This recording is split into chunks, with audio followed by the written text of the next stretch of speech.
de ellas. Y han faltado bastantes, y esta es una de las clases más importantes de toda lo que es microbiología, de lo que es microbiología 2, porque estas son infecciones intrahospitalarias. Y esto ustedes tienen que dominar súper bien.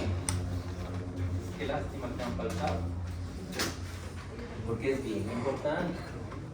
Entonces, las IAS, conocidas como infecciones asociadas a la atención sanitaria, o infecciones intrahospitalarias, o infecciones nosocomiales, o infecciones oportunistas que suceden dentro de una institución sanitaria, que puede ser producto de la infección del propio personal de salud, del personal de aseo, o de la propia microbiota del paciente.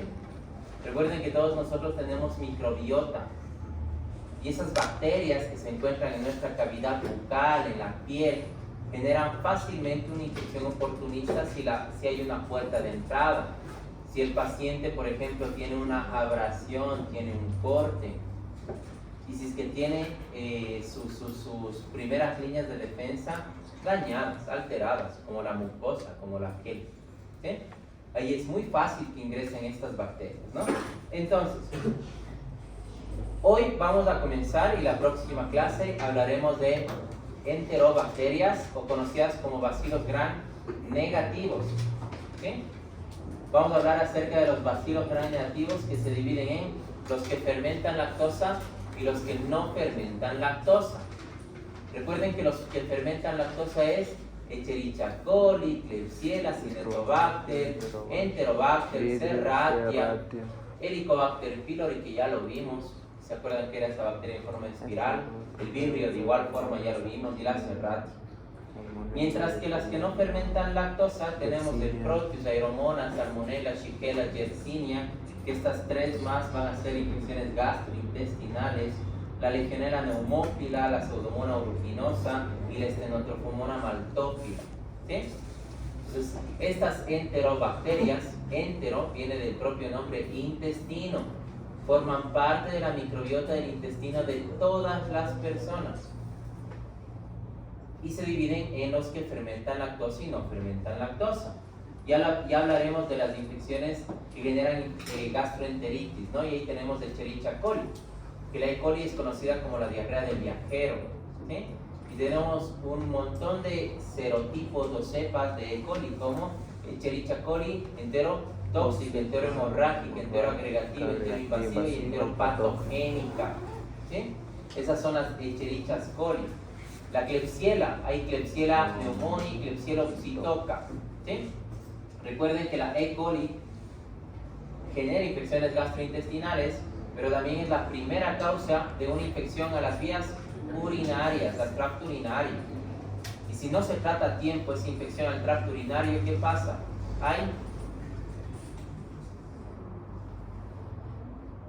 ¿A dónde se va esa bacteria si no se trata a tiempo esa infección a las vías urinarias? Sigue subiendo, ¿a dónde va? Al riñón, pues, y genera una pielonefritis. Y si no se trata a tiempo esa pielonefritis, produce una bacteremia, ¿sí? Entonces, por eso es tan importante conocer qué tipo de infecciones producen. La E. coli, recuerden que también genera esa gastroenteritis, esa diarrea del viajero. La Klebsiella pneumoniae es la que mencionamos, la que genera neumonía asociada a ventilación mecánica mucho más. Y la Klebsiella psittacia genera infecciones a las vías urinarias. El Citrobacter, Acinetobacter, Enterobacter y Serratia, las cuatro. Citrobacter freudia, Acinetobacter baumannii, Enterobacter cloacae, Aerógenes sacasacti y la Serratia marcenses, las cuatro producen infecciones intrahospitalarias. Las cuatro. Enterobacter, Citrobacter, Acinetobacter y Serratia, ¿sí? Producen infecciones intrahospitalarias.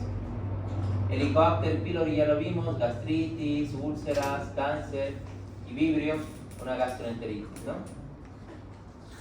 Los que no fermentan lactosa tenemos el Proteus. El Proteus produce infecciones mucho más en piel, también generan infecciones a las vías urinarias. pero más son en piel, en heridas. Ese es el Proteus mirabilis y el Proteus vulgaris. Aeromona, está la aeromona hidrófila y la pseudomona aeruginosa y la legionela neumófila. Aeromona hidrófila, legionela neumófila, las dos generan neumonía. La pseudomona asociada muchísimo a quemados, fibrosis quística, pacientes hospitalizados, asociado a catéter, asociado a todo tipo de dispositivo extraño colocado en el paciente que haya sido por un procedimiento invasivo. Salmonella, Shigella y Yersinia, conocidas como bacterias que producen infecciones gastrointestinales. La Salmonella tifi, la Salmonella enteritidis, la enteritidis gastroenteritis y la tifi, la fiebre tifoidea. La Shigella, la Shigella soni, Shigella dysenteriae, gastroenteritis. La Yersinia, Yersinia pestis y Yersinia enterocolítica. La Yersinia pestis, la peste bubónica o la peste negra, ¿sí? Y la pseudomonas, ¿sí? Esas son las bacterias que hablaremos en estas dos clases, ¿no? Hoy y el día lunes. El lunes hablamos de infecciones gastrointestinales y hoy hablamos de infecciones intrahospitalarias, ¿sí?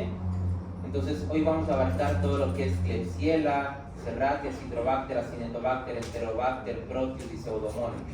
Esas son las que vamos a abarcar el día de hoy. ¿Sí? ¿Claros hasta ahí? ¿Sí? ¿Digo? Entonces, las infecciones intrahospitalarias o la atención sanitaria han existido siempre, toda la vida han existido. Y ninguna institución de salud ha podido controlarlas. Ni Europa, ni Reino Unido, ni Estados Unidos, ningún país ha podido controlarlas porque es bien difícil. Pues es complejo que un paciente que esté inmunodeprimido no se contagie de cualquier cosa dentro del hospital. Y tras la pandemia de COVID existió muchísimos casos de contagio. Claro, porque muchos de los pacientes estaban intubados, tenían un soporte de oxígeno con ventilación mecánica.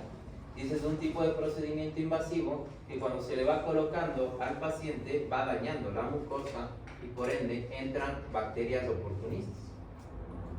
Y las bacterias lo que hacen es generar biofilm, o conocido como biopelículas. Eso les encanta mucho a las bacterias, a lo menos cuando hay compuestos de plástico. Ahí es cuando la bacteria genera biopelículas y comienza a generar esa infección oportunista en el paciente. ¿Sí? Entonces, ha existido varias publicaciones de diferentes países que asocian a estas infecciones intrahospitalarias, como por ejemplo una coinfección en pacientes críticos en unidad de cuidados intensivos con COVID-19, y este es un estudio observacional, un estudio de corte observacional en Inglaterra, en donde vieron en diferentes hospitales que los pacientes que estaban hospitalizados tenían infecciones por KPC, por estafilococo resistente a penicilina, por Acinetobacter baumannii, ¿sí? Marcadores de predictores de una coinfección y la resistencia que generan las bacterias frente a una infección por COVID, y esto fue reportado en Egipto. Ustedes también tienen que conocer muy bien qué tipo de estudios complementarios tienen que enviar para saber si es que un paciente está con una bacteremia y una sepsis. ¿Sí? ¿Cómo sabe que un paciente está con una bacteremia? ¿Cuál es el cuadro clínico de un paciente que presenta cuando tiene una bacteremia? Fiebre elevada, ¿qué más?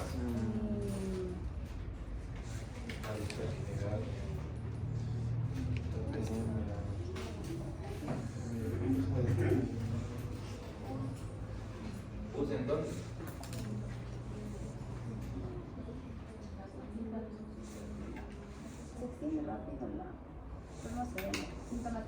Por eso le digo, ¿cuál es el cuadro clínico del paciente? Presión elevada. Baja. El paciente tiene fiebre elevada que tiende a ser intermitente, que sube, que baja, y el paciente tiende a hipotensarse.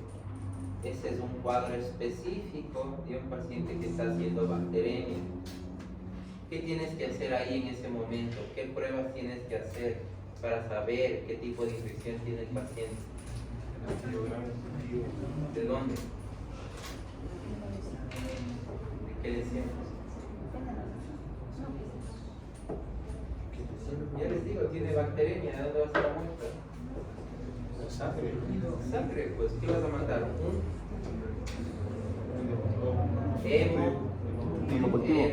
Cultivo de sangre. ¿Sí? Tienes que mandar un montón de pruebas. Una procalcitonina es específica en una bacteremia, en una sepsis. Un lactato deshidrogenasa que te ayuda a saber que tiene una necrosis tisular. ¿Sí?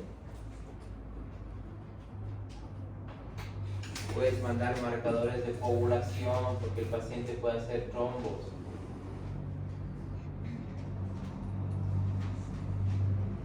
Puedes mandar ferritina, interleuquina, que eso te mide el grado de inflamación que tiene el paciente. Entonces, todos esos marcadores son los que han visto en este estudio de Egipto para saber si es que el paciente con COVID es predisponente o que ya tiene un tipo de infección intrahospitalaria. ¿Okay? El riesgo de pacientes a desarrollar una neumonía por Klebsiella pneumoniae productora de carbapenemasas en Brasil. Entonces, en todos los países, como vemos en todos los continentes, se han generado esas infecciones intrahospitalarias. Y es lo que ustedes en cada momento van a estar tratando, a lo menos que trabajan en unidad de cuidados intensivos o si trabajan en medicina interna, ustedes siempre van a tener pacientes con este tipo de infección. ¿Sí? Entonces, la consecuencia de la pandemia por COVID ha generado en los pacientes un aumento de las tasas de infecciones intrahospitalarias a nivel mundial, ¿no? Y en distintas localizaciones. Por ejemplo, han existido mayores infecciones en unidad de cuidados intensivos, en pediatría, en neonatología, en ginecobstetricia y en medicina interna. ¿Sí? Eso ha sido la mayor cantidad de infecciones que han ocurrido dentro de los hospitales. Si hay más pacientes que están contagiados, por ende hay más prolongación de la estadía hospitalaria. O sea, los pacientes se van a quedar más tiempo hospitalizados. Si se quedan más tiempo hospitalizados, hay el aumento de la aparición de agentes patógenos de importancia clínica, todos esos microorganismos que son súper resistentes. Y por ende existe una mayor amenaza de brotes. Hay más brotes, hay más infecciones intrahospitalarias. Y como mencionamos, si hay más infecciones, si hay más pacientes hospitalizados, por ende hay mayor consumo de antibióticos. Si se consume más antibióticos, hay más resistencia antimicrobiana. Si hay más pacientes hospitalizados y aparecen más bacterias patógenas, hay mayor tasa de mortalidad. Y si hay más pacientes que están hospitalizados, por ende hay más aumento de la carga laboral, o sea, hay más trabajo. ¿Sí? Y si hay más trabajo, hay más inversión y más financiamiento que tiene que tener un hospital para mantener a todos esos enfermos. O sea, es como un círculo, ¿no? Si hay más bacterias intrahospitalarias, hay más infecciones, hay más gasto público, hay más trabajo y hay más muertes. Entonces, ese es el problema de las infecciones intrahospitalarias. ¿Cómo se pueden prevenir? La mejor forma, ¿cuál será la mejor forma de prevenir un tipo de infección intrahospitalaria? Primero tratar de identificarla. La mejor forma de impedir infecciones intrahospitalarias. Lo más fácil, barato, rápido. ¿Ah? ¿Qué limpieza de dónde? La mejor forma de prevenir una infección intrahospitalaria. El buen lavado de manos. Es lo más fácil. Lo que menos. ¿Pero qué? A veces se lavan las manos y luego que vienen a lavarse las manos, cierran el grifo y venimos tanto. sea, se lavó las manos, pero. O sea, hay que lavarse las manos antes y después de tocar a un paciente nada más. O para las puertas o algo ya. O utilizar alcohol antes y después de manipular a un paciente. Ahora, claro, ya le manipulaste al paciente, puedes irte a otro lugar. Pero esa es la mejor forma de prevenir esas infecciones. ¿Sí? Entonces, ¿qué son las DIAs?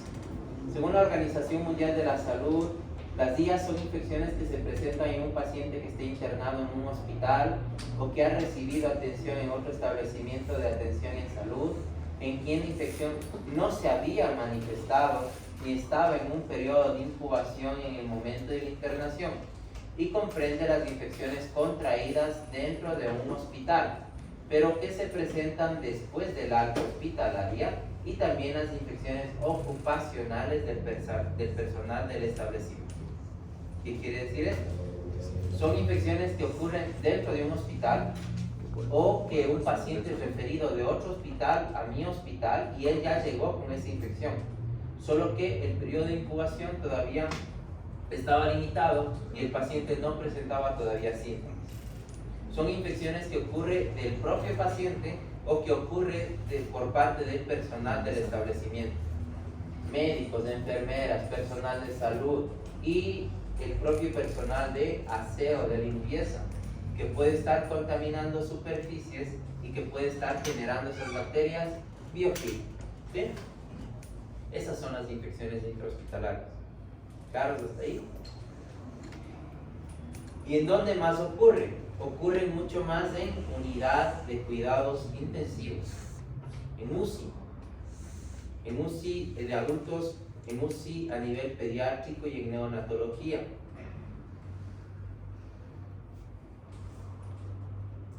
También ocurre mucho en cirugía. Perdón. También ocurre mucho en cirugía y en medicina interna, ¿no? En donde los pacientes pueden estar hospitalizados y por ahí es el contagio. Ahora, ¿cómo se contagian mucho más de estos pacientes? Miren, infecciones del tracto urinario asociado a catéter urinario permanente. ¿Quién está con un catéter urinario? Personas con insuficiencia renal crónica. Pues pueden estar con un catéter y este catéter está generando ese biofilm, esa biopelícula, un catéter de más de 3 días de duración. Ahí se produce esa infección del tracto urinario. Infecciones en una herida postoperatoria, operatoria o en el momento de la cirugía. Ahí es cuando se genera un tipo de infección que puede generar una bacteremia, facilito.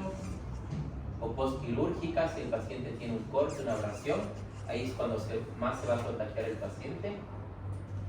Infecciones del torrente sanguíneo, que está asociado a catéter venoso central. Infecciones asociadas al torrente sanguíneo, es una bacteremia asociada a catéter venoso central. Neumonía asociada a ventilación mecánica, pacientes que necesitan un soporte de oxígeno. Endometriosis puerperal, es una mujer que después del parto, un parto natural, genera una infección oportunista a nivel del cervix. Infecciones gastrointestinales en niños. Ahí está el clásico ejemplo de lo que hablamos el día de ayer, Clostridium difficile, esporas de Clostridium. Están también ahí las de la Escherichia coli enterotóxica, está ahí la salmonelosis a nivel hospitalario, gastroenteritis en niños. Infecciones a nivel del sistema nervioso central, ahí hablamos mucho a nivel de meningitis. Y las infecciones agudas de lactantes, que los niños siempre van a tener infecciones respiratorias, ¿no? Entonces ahí se da por Haemophilus influenza, por neumococo, por legionela, ¿sí? Y por la gran mayoría de virus, ¿no? Influenza, sincitial respiratorio, que pueden tener estas infecciones agudas. ¿Claro hasta ahí? ¿Cómo se generan estas infecciones intrahospitalarias? Entonces, ¿cómo es la cadena de transmisión? ¿Cómo se genera ese contagio en el paciente? Primero tenemos que saber qué tipo de microorganismos generan esa infección. bacterias, virus, parásitos y hongos. ¿Cuáles son las que más generan infecciones dentro del hospital? Bacterias y algunos hongos. ¿Sí? Bacterias y algunos hongos. Depende muchísimo la dosis infectante o la carga viral o la concentración del microorganismo que esté ingresando al cuerpo del paciente. No es lo mismo que tú te contagies de una carga viral muy baja, por ejemplo de COVID, que te contagies de una carga viral muy alta. Eso te lleva rápidamente a desarrollar una enfermedad. ¿Sí? Entonces depende mucho de la dosis infectiva, de la carga viral, de la concentración de la bacteria que ingresó al cuerpo del paciente. Depende mucho también de los mecanismos de patogenicidad. O sea, ¿qué tiene la bacteria que genera daño en el cuerpo del paciente? Enzimas, toxinas, cápsulas, esporas. ¿Sí? Depende también de los reservorios, porque el reservorio puede ser el mismo paciente. El mismo paciente puede tener esas bacterias oportunistas. Y como está inmunodeprimido, cae una infección endógena. Depende también que el reservorio sea el personal de salud. Por ejemplo, una enfermera que tenga como microbiota aureus de fosas nasales va a generar esa infección oportunista en el paciente. Un médico, una enfermera que tenga, por ejemplo, una Klebsiella pneumonia, productora de carbapenemasas a nivel del colon, haya ido al baño, no ha hecho una buena limpieza y contagia al paciente que está hospitalizado de esa enterobacteria. ¿Sí? Depende de las visitas, depende de medios inanimados, por ejemplo, fomites, ¿sí? En donde pueden estar las bacterias. La puerta de salida va a ser por vía respiratoria o aparato digestivo, por ejemplo, al hablar, estornudar, toser, por contaminación fecal, por la piel, ¿sí? Cuando no existe una buena asepsia con clorhexidina, cuando se está haciendo un procedimiento invasivo en el paciente. Por ejemplo, tú estás colocando un catéter en ese paciente y no desinfectaste bien el punto anatómico, ¿no? Entonces ahí es cuando se genera ese contagio, ¿no? Porque las bacterias están en la piel y generan rápidamente la infección. Depende del mecanismo de transmisión, que puede ser endógeno del propio paciente, su propia microbiota, y exógeno fuera de él, por el contacto directo.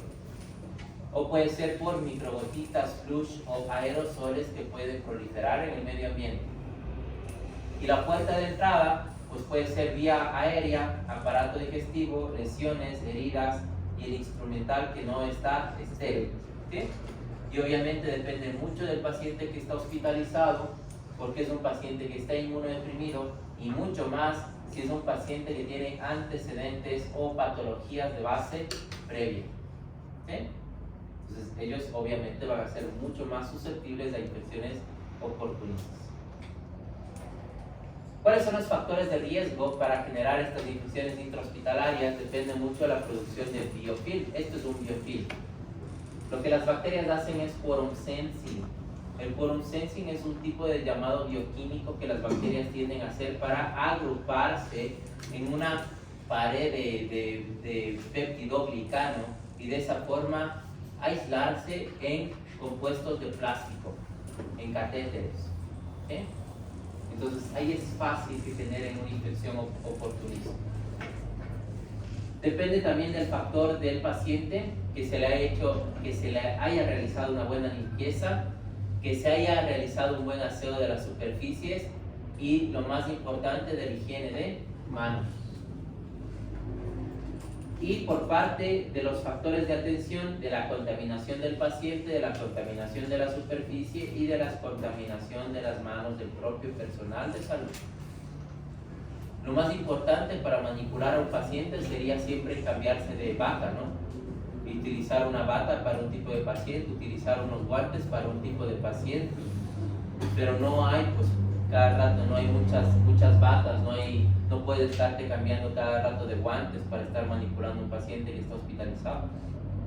Por eso lo que tendría que ser seguro, pues es sí lavarse las manos, desinfectar muy bien el material o los instrumentos médicos como el estetoscopio, como el tensiómetro, y de esa forma no generar esa infección oportunista. ¿Sí?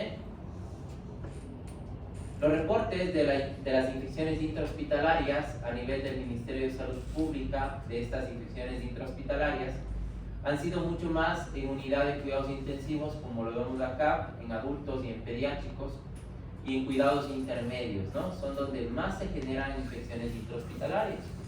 Y según el Ministerio de Salud Pública, la mayor cantidad de infecciones intrahospitalarias se generan más en UCI, y en UCI asociado a una neumonía por ventilación mecánica. También se produce una infección al torrente sanguíneo por catéter venoso central, una enterocolitis necrosante por Clostridium difficile, una infección al torrente sanguíneo por catéter venoso central, aquí estamos hablando en pediátricos, una endometriosis puerperal en una paciente ginecobstetricia, ¿sí?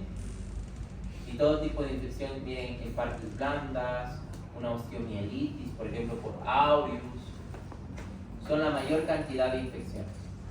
¿Bien? ¿Claro hasta ahí? ¿Preguntas, dudas? ¿Sí? Entonces, estas bacterias que generan estas infecciones son conocidas como las escape.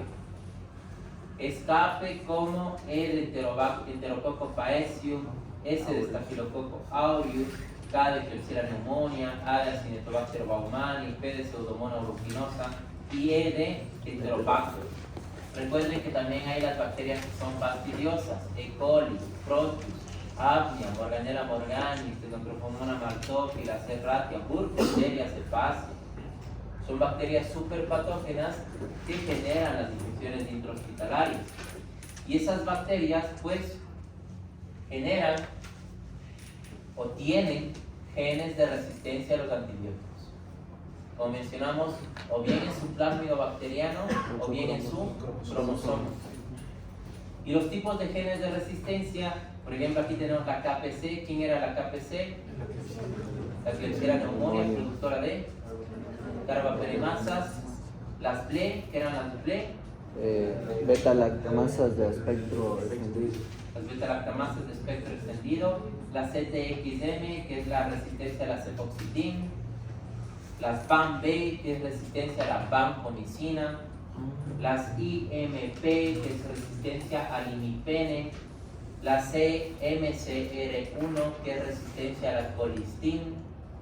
Las OXA48, un tipo de carbapenemasa.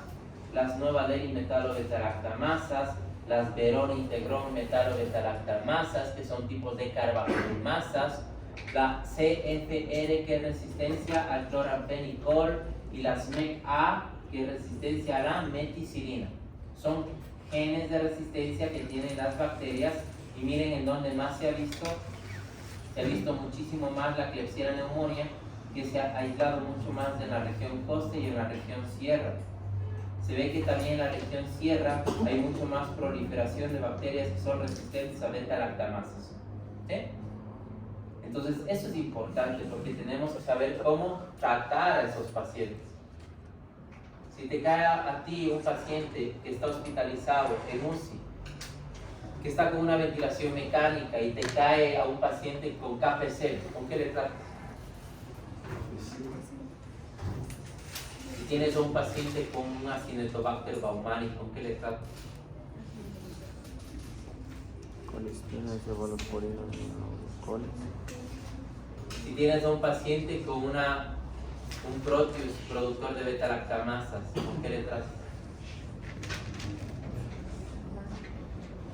Si tienes a un paciente con una infección en la herida por una pseudomona, ¿con qué le tratas? Eso es importantísimo y así van las pruebas. Eso tiene que saberse de memoria. Ese es el tipo de resistencia que pueden tener y qué antibióticos ustedes tienen que utilizar. Ahora, ya les indico eso ahorita. ¿Cómo estas bacterias generan resistencia? Entonces, hay dos tipos de resistencia. Una resistencia que es natural y otra resistencia que es adquirida. La resistencia natural es que las bacterias ya nacen con esa resistencia. O sea, ellas ya tienen una resistencia natural. Por ejemplo, una Serratia, una Cinetobacter, son bacterias que tienen resistencia natural a los aminoglucosos. Eso ya se sabe. Por lo cual no se puede tratar pues, con una gentamicina en esas bacterias. ¿Sí? Y hay otras bacterias que generan esa resistencia con el transcurso del tiempo. Y hay 7 tipos de mecanismos de resistencia adquiridos. 7. 1. Bombas de flujo o bombas de salida. Bombas de flujo o bombas de salida. Es que el antibiótico quiere ingresar a la pared celular del péptido glicano de la bacteria, pero la membrana celular de la bacteria altera su permeabilidad y es prácticamente como un jabón. O sea, viene el antibiótico y ¿qué hace? El antibiótico se resbala, no puede ingresar dentro de la pared celular. O a su vez quiere ingresar la molécula del antibiótico a la pared celular y la pared celular le empuja al antibiótico para que no llegue al target, no llegue al objetivo específico. Esas son las bombas de flujo o bombas de salida. Es el primer mecanismo de resistencia que tienen las bacterias. El segundo es la generación de enzimas hidrolíticas que rompen la estructura de la molécula del antibiótico. Y ahí tenemos las beta-lactamasas, las carbapenemasas, las penicilinasas, las cefalosporilinasas. ¿Sí? Ese es el segundo tipo de resistencia que tienen las bacterias. Por ejemplo, aquí está el antibiótico, ¿no? Esa es la molécula del antibiótico. Es la molécula. Supongamos que esto es un beta-lactámico. Este es el anillo beta-lactámico del antibiótico. ¿A dónde le quiere pegar el beta-lactámico? Le quiere pegar a la pared celular. ¿Se acuerdan que era como una malla de péptido glicano? Ahí le quiere pegar el antibiótico. O a su vez quiere irse al ribosoma. ¿Se acuerdan? 50S y 30S. O quiere ir a la información genética. O quiere ir a su vez a la membrana citoplasmática rica en lípidos. ¿Sí? Ahí quiere ir el antibiótico. Entonces el antibiótico quiere entrar y la permeabilidad de la membrana celular altera, impidiendo que el antibiótico pueda ingresar a algún objetivo específico, ¿no? Esas eran las bombas de flujo. Las bombas de salida. Es que bombas de flujo, bombas de salida. La producción de enzimas hidrolíticas. Entonces las bacterias tienden a generar enzimas hidrolíticas que rompen la molécula del antibiótico. Esas enzimas van a romper el anillo beta-lactámico del antibiótico. Piensen que es como una pistola, ¿no? Que tienen las bacterias, disparan y le rompen a la molécula del antibiótico y no puede ingresar. Ese es el segundo mecanismo de resistencia. El tercero es que las bacterias van a estar mutando constantemente, alteran el punto diana, mutan constantemente su pared celular, mutan su ribosoma, mutan su información genética. Y de la misma forma, el antibiótico no reconoce el receptor de el organelo o del cromosoma. ¿Sí? 3. Mutación. 4. La conjugación. ¿Se acuerdan que una bacteria se conecta con otra bacteria por un pili sexual? Y por ahí que va a transmitir su plásmido bacteriano. Ahí está el plásmido bacteriano, que tiene genes de resistencia a los antibióticos. ¿En dónde estaban los genes? O en el cromosoma o en el plásmido. Por eso es la resistencia cromosómica o resistencia plasmídica. ¿Sí? Entonces, ese plásmido va a ser transmitido de una bacteria a otra bacteria. Esa es la conjugación. Estaba en el 4, ¿no? Sí. 5 era la resistencia natural que les dije. Es que la bacteria ya nace con esos genes de resistencia. En el plásmido o en el cromosoma. 5. 6 es que la bacteria tiene sistemas de secreción tipo 3, tipo 4 y transposones. Los transposones es supongamos que este es el ADN de la bacteria, ¿no? Adenina, timina, citosina, guanina, adenina, timina, citosina, guanina, ¿sí? Supongamos que esta porción de un gen de todo el cromosoma es el transposón. Ese transposón pasa por sistemas de secreción tipo 3 y tipo 4 de una bacteria a otra bacteria. ¿Sí? Ese es el sexto, ¿no? Sí. Sexto. Sí, sexto. Y el séptimo es es el bacteriófago.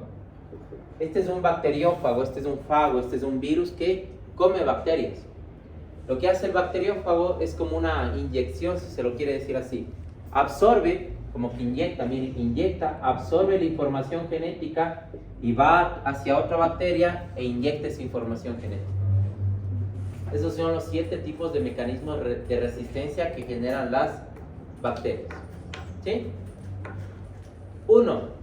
Bombas de flujo o bombas de salida. 2. Enzimas hidrolíticas que rompen la molécula del antibiótico. Penicilinasas, cefalosporilinasas, carbapenemasas. ¿Sí? 2. 3. Es que la bacteria va a mutar constantemente la pared celular, los ribosomas, su cromosoma, su estructura, ¿no? 3. 4. Conjugación. Es que la bacteria tiene ya nace con la resistencia natural en su cromosoma o en su plásmido bacteriano. ¿Sí? 4. 5. La conjugación, el pilisexual, que una bacteria se conecta con otra bacteria y por el pilisexual transmite ese plásmido bacteriano con genes de resistencia a los antibióticos. 4. 5. 5. No, 6. 6 es que las bacterias transmiten esa información por sistemas de secreción tipo 3 y tipo 4 de una bacteria a otra bacteria y que transmite los transposones.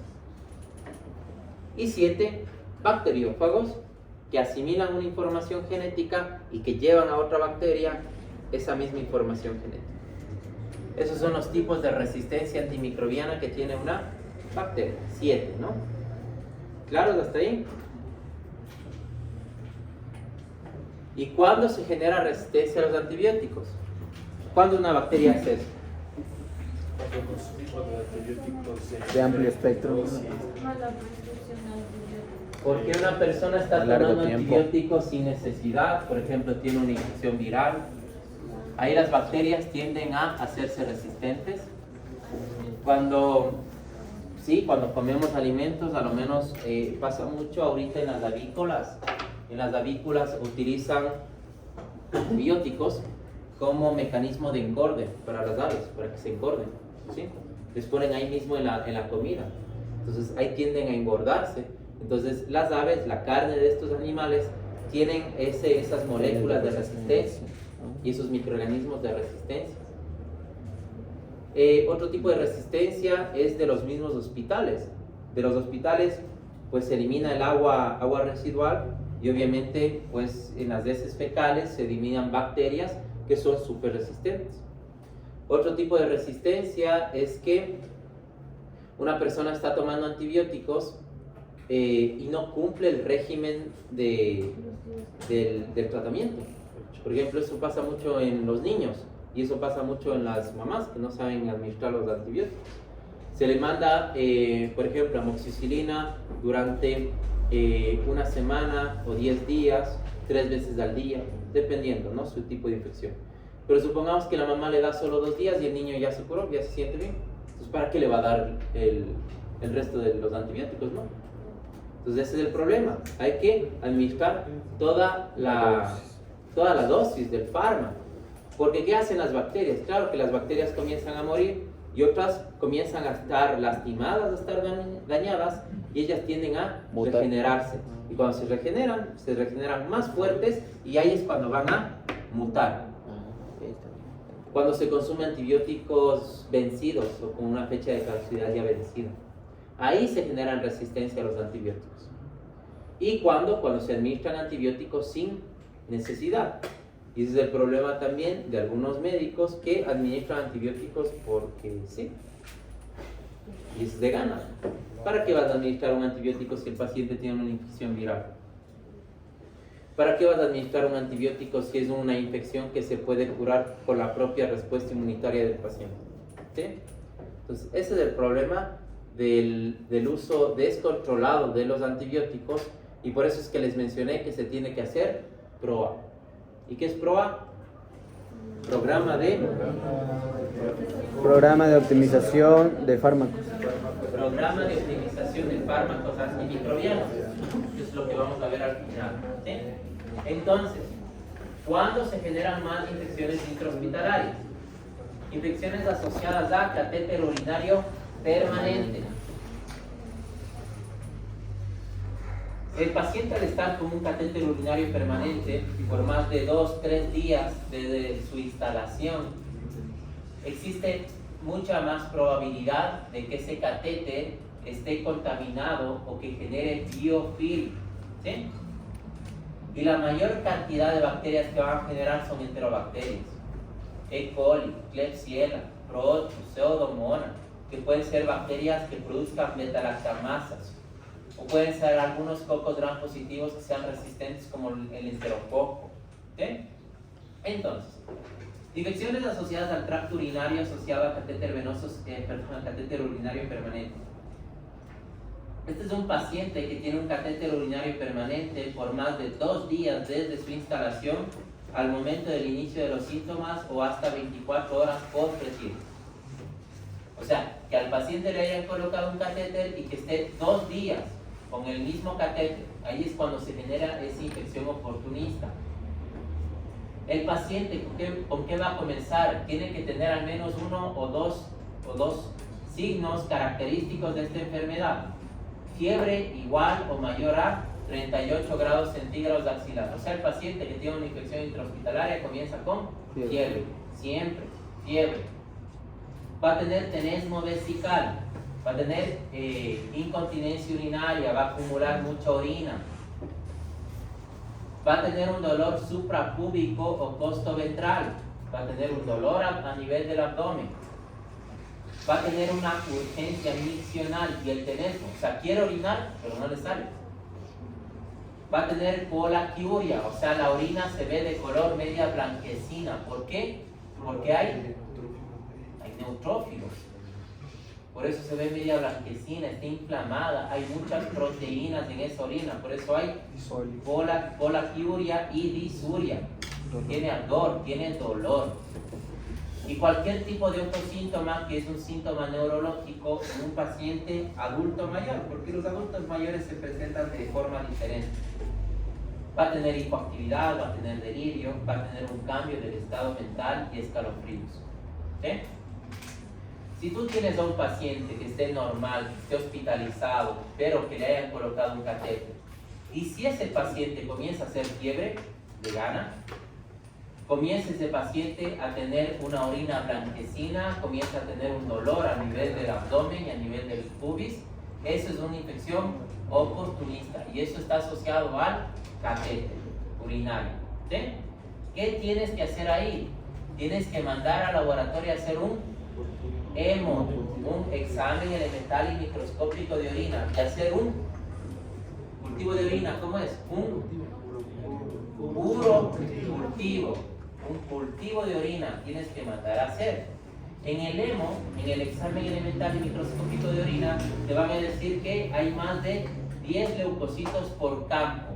¿Qué quiere decir eso? Si hay leucocitos en orina, eso es una infección, eso es una inflamación.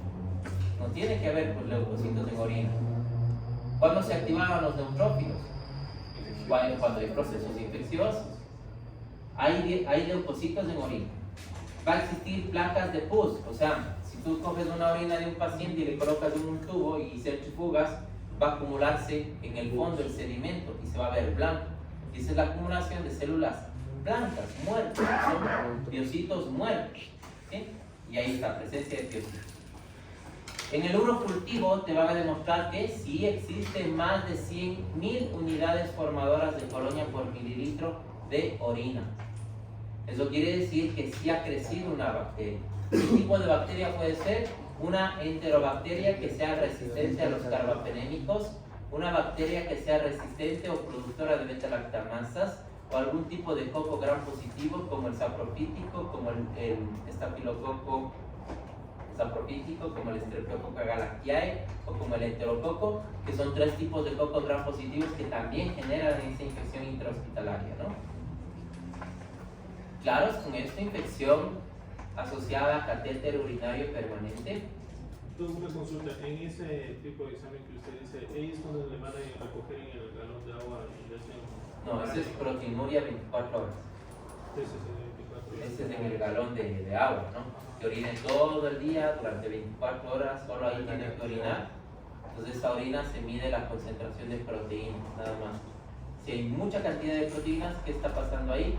Ese riñón no está filtrando adecuadamente y está eliminando muchas proteínas y eso se asocia con la falla renal. Pero esa es la prueba, ¿no? Proteína a 24 horas es cuando le van a recoger en el galón de agua, vacío obviamente, la orina todo el día. ¿Sí? Un cultivo es coger un poco de la orina del paciente y hacer un cultivo en esos lagares que los vimos en el laboratorio. Y ahí crecen las bacterias, se reportan y se ve y se hace un antibiograma para saber qué tipo de resistencia puede tener la bacteria. ¿Sí?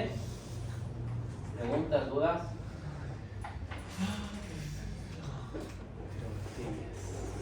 Neumonía asociada a una ventilación mecánica. Pacientes que no puedan respirar por sí solos, pacientes que hagan una hipoxemia, o sea, falta de oxígeno a nivel del tejido, tengan una disnea y tengan una saturación de oxígeno, ¿de cuánto tienen que tener? Menos de 95. Menos de 80, incluso baja muchísimo. Por eso el paciente no puede respirar por sí solo y necesita ¿qué? Un soporte de oxígeno. Le colocan soporte de oxígeno por tanque, pero tiene una frecuencia respiratoria muy alta que está agitado, no puede respirar por sí solo, de ley necesita un soporte de oxígeno por ventilación mecánica. Entonces el paciente cuando está intubado, cuando le van intubando al paciente van dañando pues, su su mucosa, y cuando está un tubo que es un objeto extraño es fácil que ingrese una bacteria oportunista. Y no es que se va a aislar solo en vía respiratoria, baja directo a los pulmones y se genera una neumonía. ¿Sí? Entonces, paciente con ventilación mecánica por más de 2 días de duración y que comienza con los síntomas o después de haber desconectado el ventilador mecánico. Por un lado, un paciente que haya presentado una enfermedad respiratoria o cardíaca u otro paciente que no haya tenido esa enfermedad respiratoria. Por ejemplo, pacientes sin enfermedad pulmonar o cardíaca que se observen en los exámenes imaginológicos, o sea, que se haga un RX de tórax y que se observen infiltrados, condensaciones o cavitaciones, que son esa acumulación de líquido extracelular dentro del pulmón, ¿no? Y por eso es que hay esas manchas que se puede observar en un RX de tórax. Se ven manchas que son los infiltrados. Eso quiere decir que ahí hay acumulación de agua, hay acumulación de líquido inflamatorio. ¿Sí? Entonces el paciente que no haya tenido una enfermedad respiratoria, pero comience con una saturación de oxígeno bajo y que en el RX de tórax se presente algún tipo de infiltrado pulmonar, eso es una infección oportunista. Y mucho más, pues si es un paciente que haya llegado con una enfermedad pulmonar, por ejemplo COVID es el clásico ejemplo, que llegó con un síndrome de distrés respiratorio agudo, que es un SDRA, o que tenga una displasia broncopulmonar, o que tenga un edema pulmonar, o que tenga una enfermedad obstructiva pulmonar crónica, que es un EPOC, o que haya tenido una enfermedad cardíaca, y que en el estudio de imágenes exista nuevos infiltrados pulmonares, nuevas condensaciones, nuevas cavitaciones. ¿Sí? Entonces siempre hay que estar pendiente en ese paciente que está hospitalizado, porque hace siempre infecciones oportunistas. Y lo mismo, ¿cómo te das cuenta que el paciente tiene esa infección oportunista? Fiebre, siempre es fiebre. O bien, tiene una fiebre de 38 grados centígrados y siempre tienes que estar controlando también el hemograma, la biometría hemática. ¿Cómo va a estar la biometría hemática?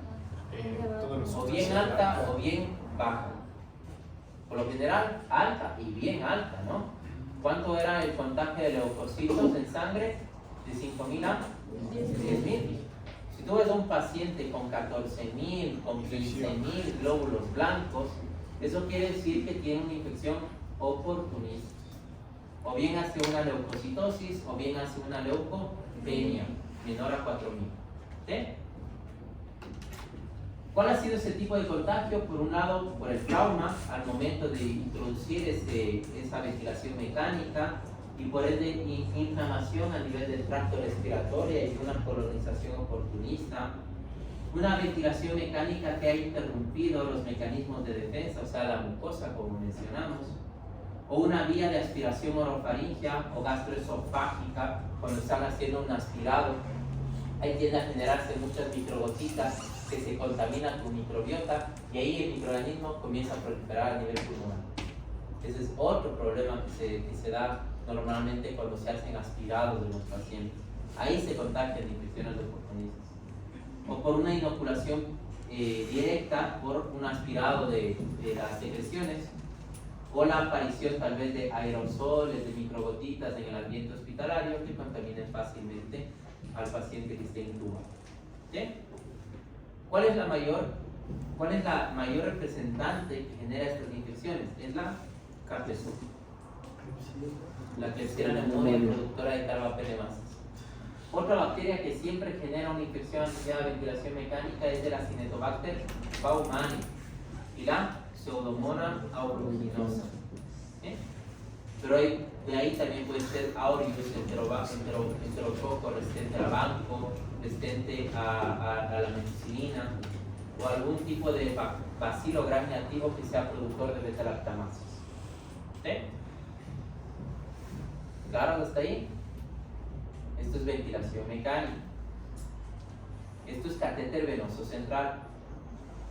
Paciente que se le haya colocado un catéter venoso central por más de 2 días desde su ingreso, o que haya presentado síntomas después de 22 o 24 horas del alta, ¿no? O post retiro del catéter venoso central, y que comience con fiebre mayor o igual a 38 grados centígrados, que haga hipotensión, que haga hipotermia, ¿sí?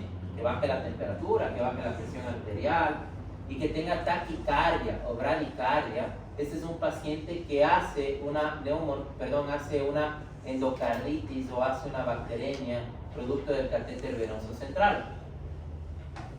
¿Qué hay que hacer en ese paciente? Hay que tomar una muestra de sangre y hay que hacer un hemocultivo, un cultivo de sangre, ¿no? Hay la presencia de bacterias en sangre, ese es un tipo de infección, que pueden estar relacionadas a la infección previa o que puede ser otro tipo de bacteria. Entonces, ¿qué tipo de bacterias pueden estar aquí en sangre? Pues cualquier bacteria que esté en sangre es patógena, ¿no? Pero la que más cae en infección en sangre es aureus. ¿Por qué? ¿En dónde estaba el aureus? En la piel, pues. Y si no se hizo una buena desinfección, una buena asepsia con clorhexidina, ahí es cuando, mediante la introducción del catéter, se introduce también aureus y aureus genera esa resistencia, esa infección. ¿Sí? Puede ser aureus o al generar infección en piel y en partes blandas, Proteus, Pseudomonas, Klebsiella, E. coli incluso. También puede generar infecciones oportunistas. ¿Sí? Y las infecciones subclínicas, que son en piel y en partes blandas, esto pasa mucho en pacientes que están quemados, que hayan tenido un proceso quirúrgico, que hayan salido de un politraumatismo. Estos pacientes, miren, después de una cirugía, una dermatitis, una pielonefritis, un paciente con politraumatismo y que haya generado una osteomielitis. Estos pacientes, lo mismo, están tranquilos, están normales, están hospitalizados, pero hacen fiebre. La fiebre, ya les he dicho en muchas ocasiones, es indicativo de un proceso infeccioso. ¿Sí? Fiebre mayor o igual a 38 grados centígrados. Tiene úlceras, hay drenaje purulento, ahí sí vamos a ver pus, hay una celulitis, hay una úlcera con pus, y hay una secreción purulenta que no estaba presente al momento del ingreso dentro del hospital. Y por ejemplo, si ven aquí esta gasa y este color verde que le ven ahí, no se ve muy bien, pero es verde, eso es producto de Pseudomonas. ¿Se acuerdan que la Pseudomonas tiene un pigmento que es característico de color verde? Porque tiene pigmentos, tioverdina y fluorocenina. Entonces da ese pigmento de color verde. Entonces, ¿Qué tienes que hacer en este paciente? Hay que hacer un cultivo. Hay que tomar un cultivo de esa lesión. Hay que hacer un cultivo y antibiograma. ¿Sí? Y ahí lo que más va a salir es aureus, es estafilococo resistente a la ampicilina, es pseudomonas, es algunas enterobacterias como proteus, e incluso puede salir hongus. ¿Sí? Claro, hasta ahí los tipos de infecciones que se pueden ocurrir a nivel hospitalario y cómo están asociados mucho a catéter venoso central, catéter urinario permanente, ventilación mecánica, heridas postquirúrgicas, pacientes quemados, pacientes que estén con politraumatismo, pacientes en unidad de hemodiálisis, igual, si esa agua está contaminada, pues se contagian todos los pacientes de una bacteremia. Eso es importante, y saber qué tipo de infecciones, qué tipo de bacterias generan esa infección oportunista. ¿Sí? Porque no es lo mismo un aureus normal que un aureus resistente a la penicilina. No es lo mismo una Escherichia coli normal que una E. coli productora de beta-lactamases. No es lo mismo una Klebsiella oxytoca que una Klebsiella pneumonia productora de carbaphenemases. El tratamiento va a ser totalmente diferente. ¿Y cuál es el tratamiento? Como siempre les he dicho, el tratamiento es por escala. Ustedes siempre tienen que escalar con los antibióticos. Ustedes siempre tienen que comenzar con beta-lactámicos. Siempre tienen que irse con lo más básico de todos, que sería una amoxicilina más ácido clavulánico. Porque se acuerdan que era la amoxicilina más ácido clavulánico. Es una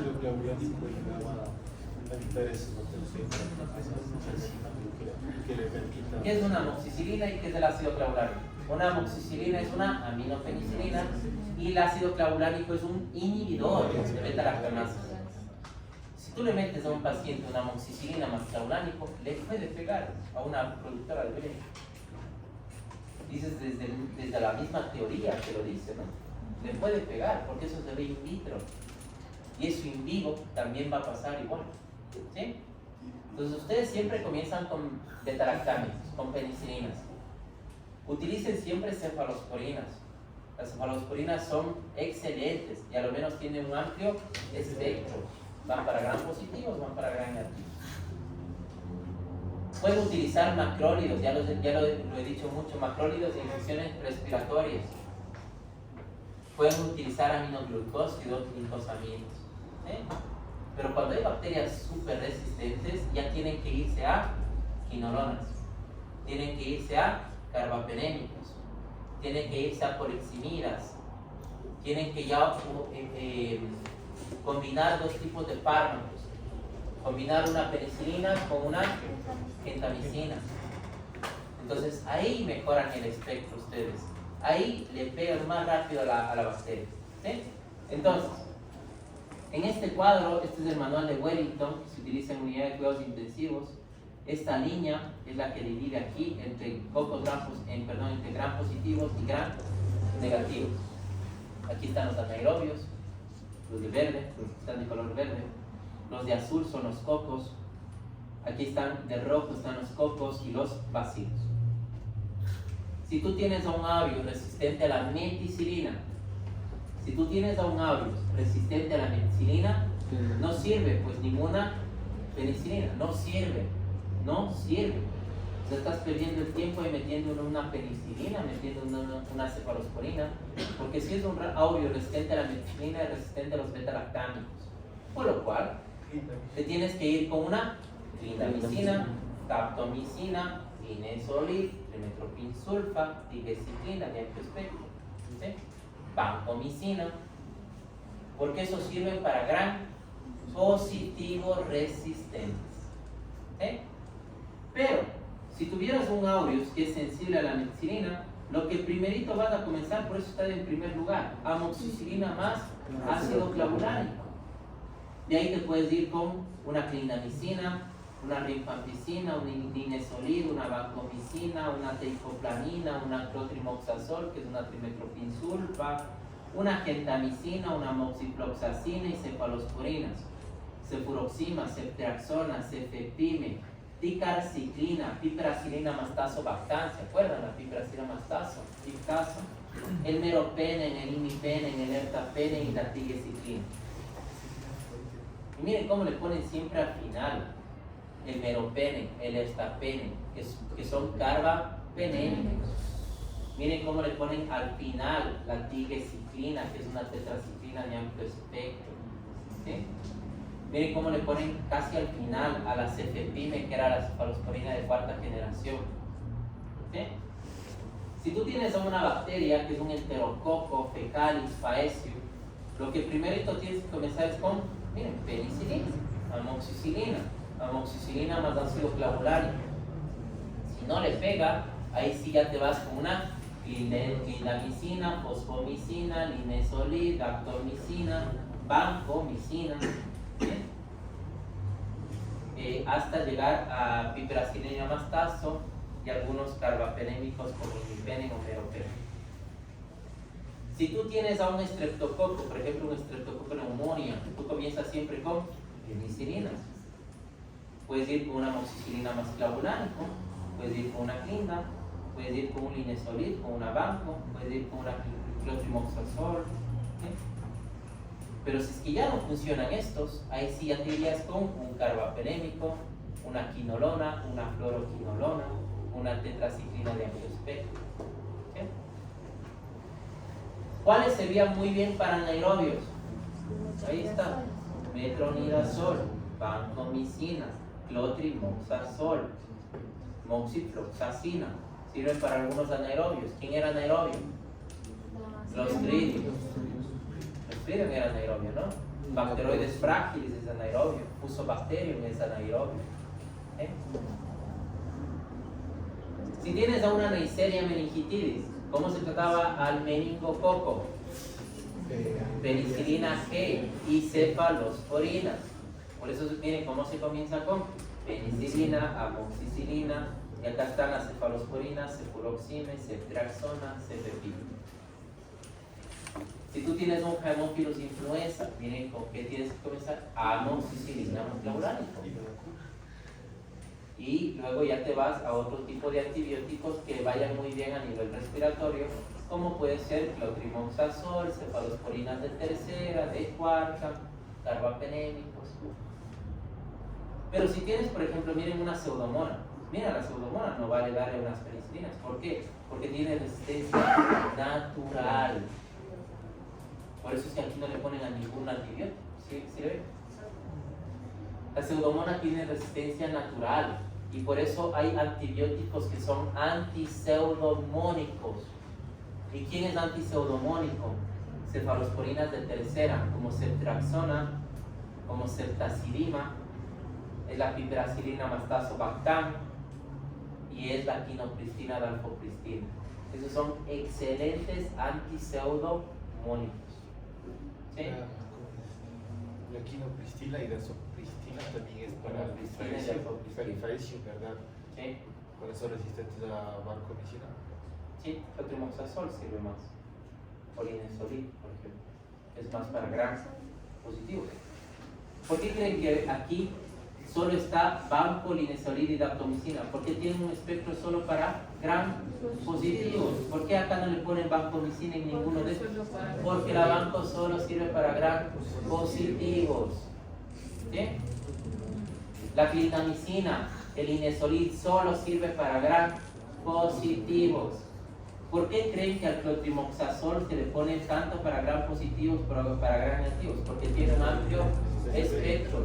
Lo mismo es los cefalosporinas, miren, para gram positivos, gram negativos. Lo mismo es la piperacilina mastazobactam para los dos tipos de bacterias. ¿Sí? Miren cómo le ponen para la legionela neumófila la citromicina, porque la citro va muy bien a nivel respiratorio. ¿Sí?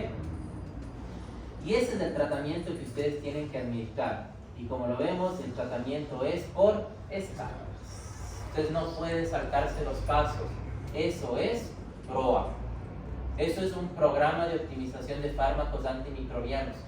¿Para qué yo a un paciente que está con una simple infección por una Klebsiella, que es normal, para qué yo le voy a meter un meropenem? ¿Para qué yo me voy a saltar todos estos antibióticos?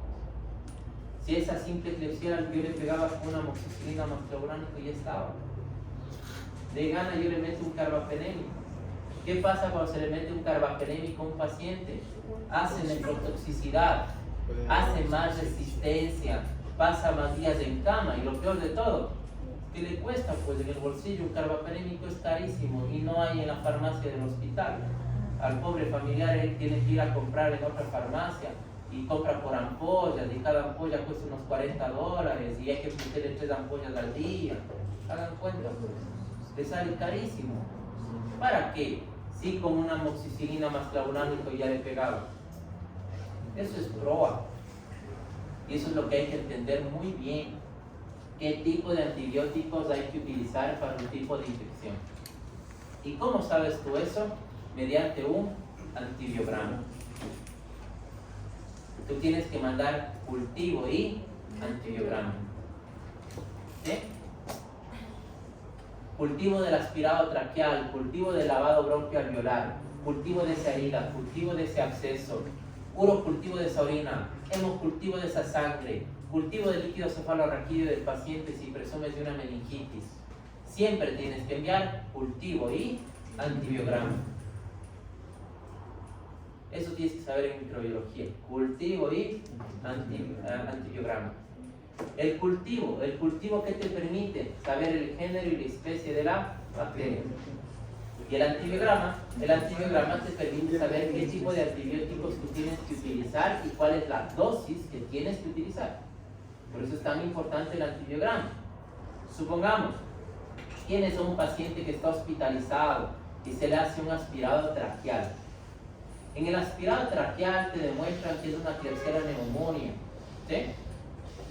Y en el antibiograma se ha colocado todos estos antibióticos: amoxicilina más clavulánico, aspironaz, cefalosporinas, ceftazidima bivactam, ceftaloxano tazobactam, ciprofloxacina, colistina, ertapene, fosfomicina, gentamicina, imipene, levofloxacina, meropene, la pipiracina más tazobactam, la ticarciclina, la tigesiclina, la trombomicina y la sulfatrimetropin. Ahora yo les pregunto, ¿de qué familia es la colistina? Ah, muy bien. ¿De qué familia es la trombomicina?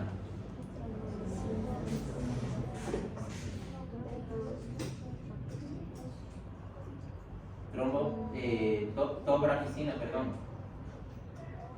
¿De qué familia es la ticarciclina, la tigesiclina? Son tetraciclinas. ¿De qué familia es la ceftaloxano tazobactam? Es una cefalosporina combinada con un inhibidor de beta-lactamasa. ¿De qué familia es la fosfomicina? Es una linfosamida. ¿En qué mecanismo de acción pertenece el aspironam?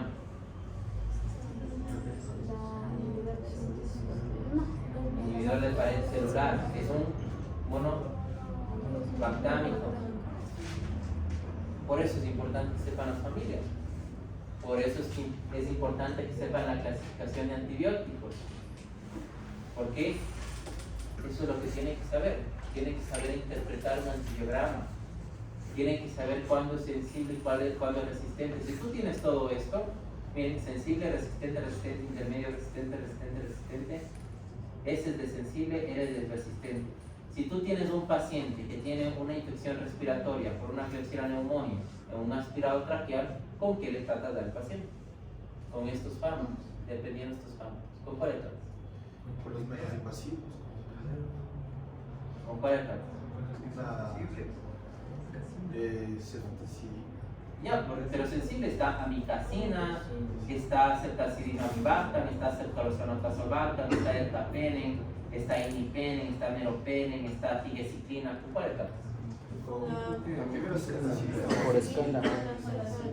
Porque si vamos de una con una tigesiclina y es muy fuerte. O peor, con meropene es muy fuerte. Primero yo reconozco que esta bacteria es productora de carbapenemasas. ¿Por qué? Porque sale resistente a todos los carbapenémicos. No, mejor está sensible a los carbapenémicos, al imipenen, al meropenen y al ertapenen está sensible. ¿Por qué es resistente?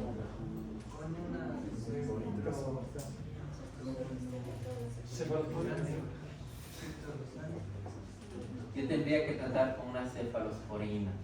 De primera elección aquí hubiera sido la amoxicilina clavulánica, pero está resistente, entonces no le va a pegar. Yo tendría que irme con una cefalosporina. La de primera elección siempre en pacientes que están hospitalizados por KPC, por Klebsiella productora de leche, es la ceftazidima vivax. Lo malo es que no hay. Entonces yo no puedo utilizar, porque no hay en nuestro país, no se comercializa. Entonces yo tendría que irme con una levo, pero la levo está resistente. Podría irme con una piptazo, pero está resistente. Yo tengo que irme de ley con una colistin o con un meropen. Hubiera sido bueno irme con una ceftazidima vivax, pero lo malo es que estas no se comercializan en nuestro país. Las dos no se conocen. No, es que son combinadas. Por eso es ceftazidima vivax. Es como amoxicilina más ácido clavulano.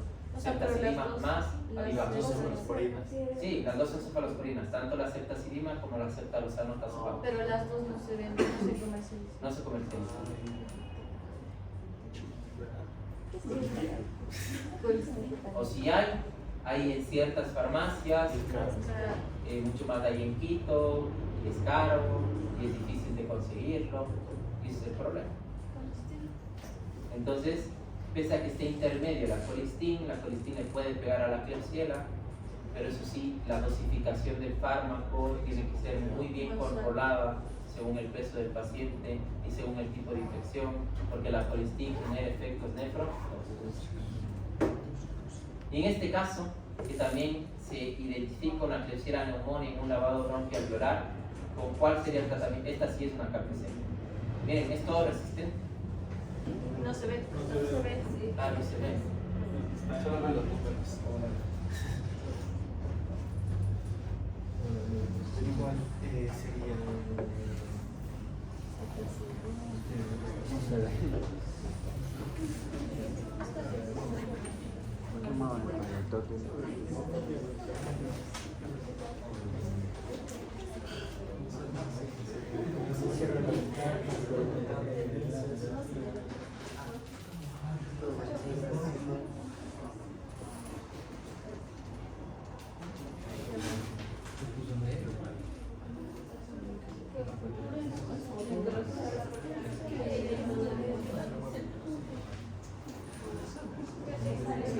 Así está. La resistente viene a todo. Está resistente a amicacina, amoxicilina maclaulana, ampicilina, intermedia a la cironal, resistente a la cefazolina, resistente a la cefepima, a la cefixima, resistente a la ceftolosano-tazobactam, y el único que está sensible hasta ahora es la ceftazidima vivax, cefuroxima, ciprofloxacina, la colistin intermedio, el ertapenem, la fosfo, la gentamicina resistente, el imipenem, la levo, el meropenem, la piptazo, la piperacilina están resistentes, la ticaxicina está sensible, y de ahí la trimetropin está resistente. El único que está sensible, vemos que es la ceftazidima vivax, la ticaxicina y la colistin que está intermedio. ¿Con cuál le tratarían al paciente? Colistin, porque esa ceftazidima vivax, pese a que es el mejor tratamiento, es difícil de conseguir. La aspirina no estaba también intermedia. Ah, Astronal sí, podría ser Astronal también. Sí, o colistin, que la colistin le va a pegar mejor. Entonces, ese es el antibiograma que aquí te van a presentar y cómo tendrías tú que utilizar este antibiograma para tratar a los pacientes. ¿qué tiempo se demora un antibiograma? ¿Perdón? ¿En qué tiempo se manda a hacer en Ah, el laboratorio? el tiempo. Se demora de 48 a 72 horas, o sea, de 2 a 3 días. 2 días. Por eso, si tú tienes un paciente que ya se está muriendo, ¿qué tienes que hacer? Un tratamiento preventivo, o sea, como- Ya, das el tratamiento preventivo, el tratamiento...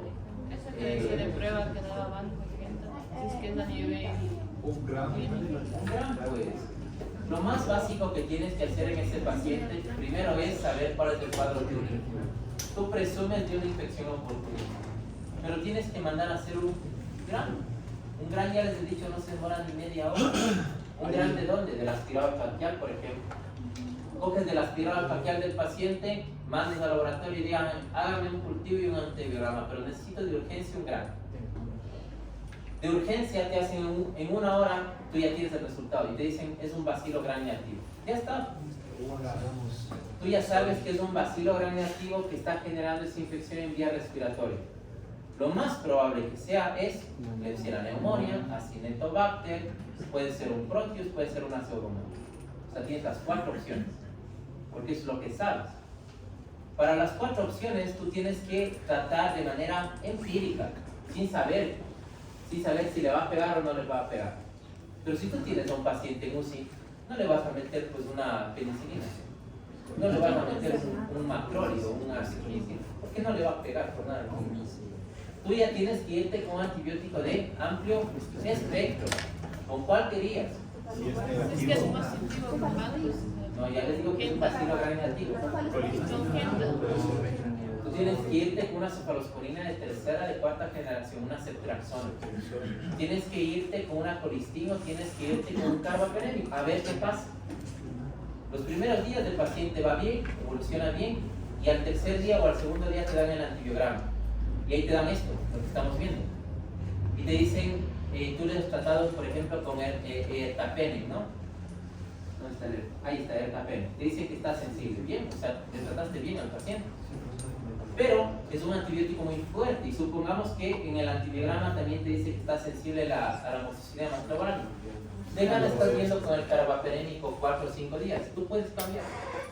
Y vas con una amoxicilina más cabránico, igual le va a pegar al paciente y de esa forma genera los efectos adversos. ¿Se puede cambiar independientemente de los días que se esté aplicando el medicamento? Pero depende de los días, dice. Ajá, o sea, el medicamento que le estaba dando antes de ertapenem, ¿Qué es pasa? que después le da el resultado del antibiograma, no importa que esté dándole, yo que sé, 2 días el anterior. No pasa nada. Se cambia de fármaco, no pasa nada. De una puede ser, si el paciente está hospitalizado, se le cambia de fármaco. Por ejemplo, se le cambia, está con el bolo, ¿no? Y está ahí goteando en infusiones rápidas para que caiga más concentración del antibiótico. A lo menos cuando es una bacteremia, el paciente hace fiebres muy elevadas, la perfusión, el goteo tiene que ser muy rápido para que caiga más concentración del antibiótico y le pueda matar.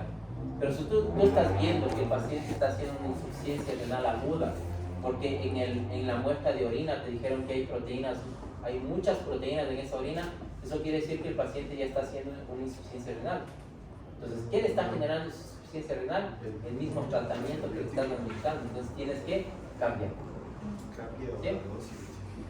Y en el caso de cuando hay personas que tienen alergias a los medicamentos, igual se marca ahí En antibiograma, no. Eso el mismo paciente tiene que saber o la familia. Por eso la historia clínica es tan importante.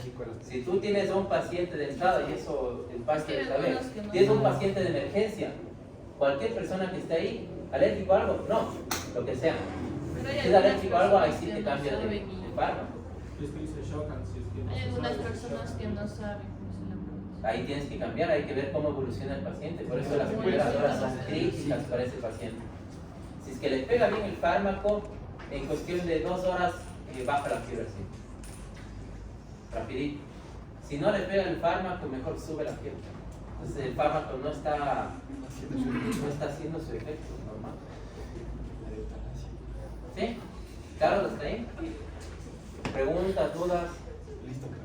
Todavía me falta mucho, me falta leer este tema, pero les doy la próxima clase.